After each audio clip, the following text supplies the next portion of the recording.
جو لوگ اپنا مال اللہ کے راستے میں صرف کرتے ہیں پھر اس کے بعد نہ اس خرچ کا کسی پر احسان رکھتے ہیں اور نہ کسی کو تکلیف دیتے ہیں، ان کا صلہ ان کے پروردگار کے پاس تیار ہے، اور قیامت کے روز نہ ان کو کچھ خوف ہوگا اور نہ وہ غمگین ہوں گے۔ جس خیرات کے دینے کے بعد لینے والے کو ایذا دی جائے اس سے تو نرم بات کہہ دینی اور درگزر کرنا بہتر ہے، اور اللہ بے نیاز ہے،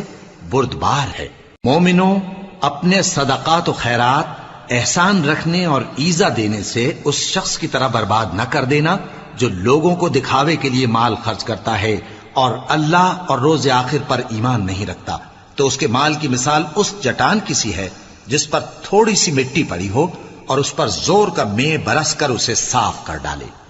اسی طرح یہ ریاکار لوگ اپنے اعمال کا کچھ بھی صلہ حاصل نہیں کر سکیں گے، اور اللہ ایسے ناشکروں کو